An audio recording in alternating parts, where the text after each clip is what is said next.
नमस्कार. आपण ऐकत आहात चैत्राली यमगर लिखित लग्नानंतर होईल का प्रेम भाग 20.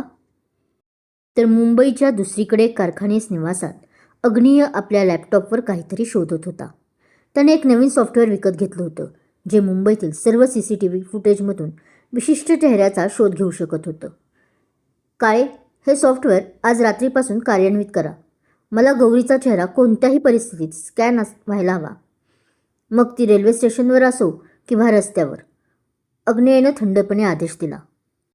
त्याच्या मनात गौरीबद्दलचा तिरस्कार दिवसेंदिवस वाढत चालला होता आणि त्यात ती त्याला गेले 8 दिवस तपास करूनही भेटत नव्हती. त्यामुळे आता एका वेगळ्याच पातळीवर तो पोचला होता. त्याला ती हवी होती, मग ती प्रेमानं येऊ किंवा जबरदस्तीनं. मुंबईची रात्र, जिथे एक सामान्य जग झोपी जातं, तिथे एका वेगळ्याच जगाची सुरुवात होते. रोशनीने न्हाऊन निघालेले रस्ते आणि उंच इमारतीच्या काचांमधून डोकावणारा प्रकाश. पण या झगमगाटाच्या मागे अनेक अंधारी गुपितं दडलेली असतात. गौरी आज त्याच एका अंधाऱ्या जगाच्या उंबरठ्यावर उभी होती.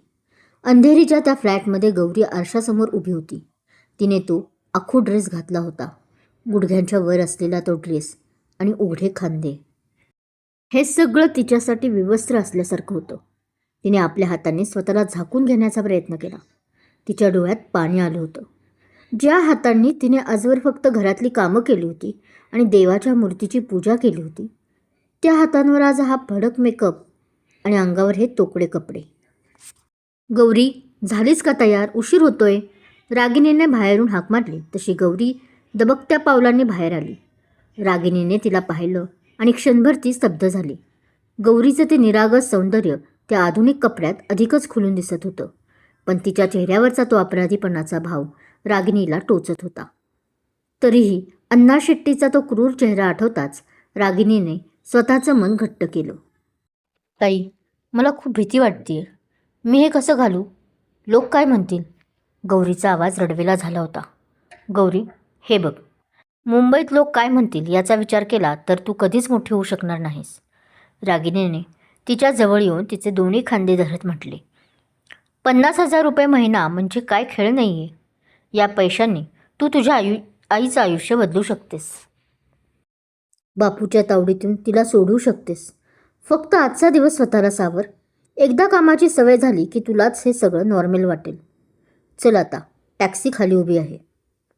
अरेबियन नाईट क्लब नावाच्या प्रवेशद्वाराजवळच 2 धष्टपुष्ट बाउन्सर उभे होते. काळ्या रंगाच्या सूटमध्ये त्यांचे ते अकराळ विक्राळ शरीर पाहूनच कोणाचीही गाळण उडाली असती.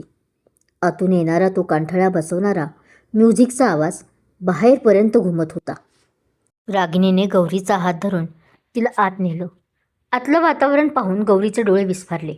अंधारात चमकणारे निळे जांभळे लेझर लाईट्स, हवेत पसरलेला सिगारेट आणि महागड्या अत्तरांचा संमिश्र वास आणि लोकांचा तो गोंगाट. ये रागिनी, आलीस तू? एक जाडजूड माणसाने विचारलं. चेहऱ्यावर स्माईल असली तरी त्याच्यात त्या मोठ्या मोठ्या मिशीत लुप्त पावली होती. तो होता अण्णा शेट्टीचा मॅनेजर दामू. हो, आणि हीच ती मुलगी जिच्याबद्दल मी बोलले होते.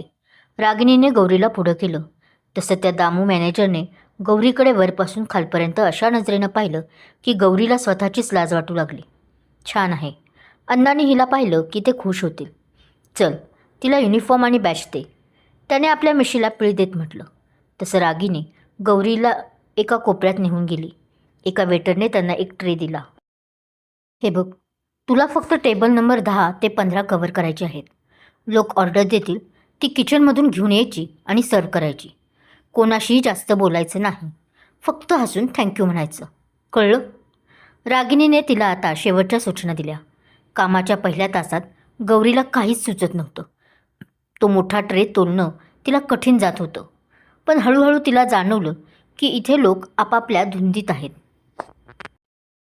कोणी तिच्याकडे अजून तरी वाईट नजरेनं पाहत नव्हतं किंवा तिला तसं वाटत होतं. काही लोकांनी तिला थँक्यू म्हटलं, काहींनी तिच्या कामाचं कौतुक केलं. ताई, हे तर सोपं आहे. लोक तर चांगले आहेत इथं, गौरीने एका ब्रेक दरम्यान रागिनीला सांगितलं. रागिनीने फक्त एक फिकट हसू दिलं. तिला माहीत होतं की हे फक्त सुरुवातीचं चित्र आहे. अण्णा शेट्टी अजून तिथे आला नव्हता. रात्रीचे 11 वाजत आले होते. पबमध्ये आता गर्दी वाढत होती. सिगारेटचा धूर आता अधिकच दाट झाला होता. इतक्यात पबच्या VIP सेक्शनचा दरवाजा उघडला आणि तिथून अण्णा शेट्टी बाहेर आला.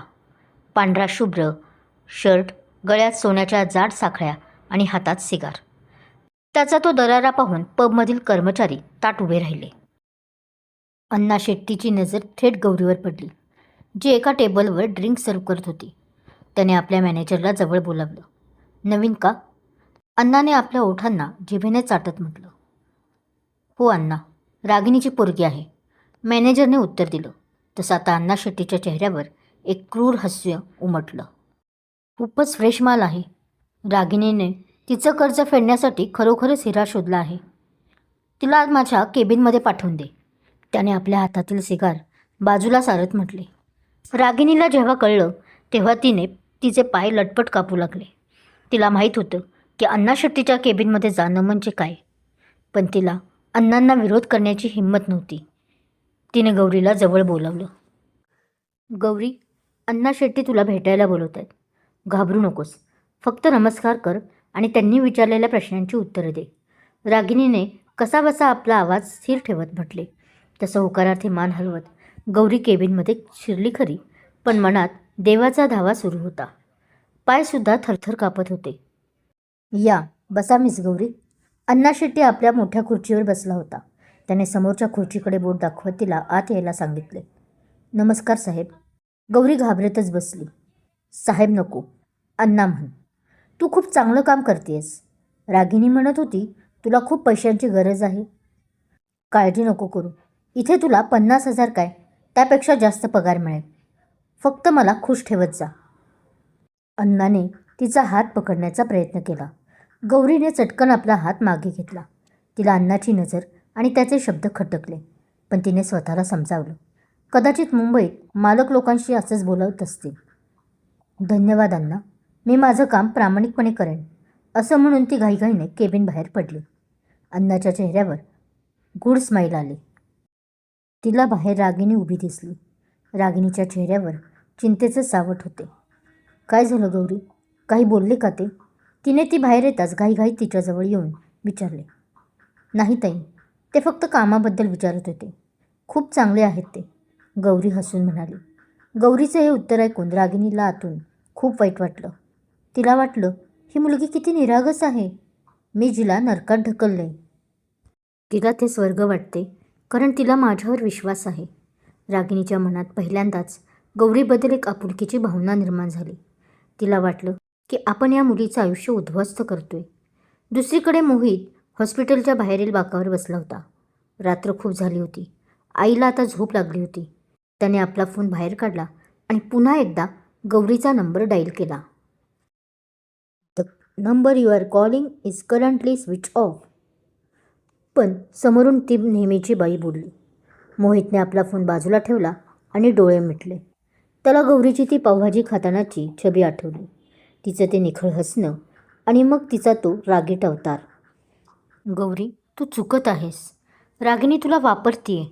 मी लवकरच येईन आणि तुला तिथून बाहेर काढेन. फक्त तू स्वतःला सावर. मोहित पुटपुटला.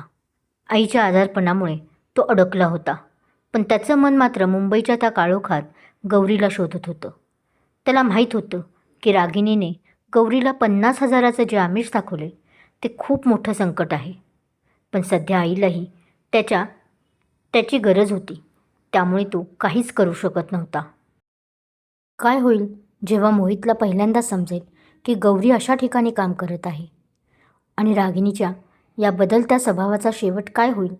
जाणून घेण्यासाठी वाचत राहा लग्नानंतर होईल का प्रेम.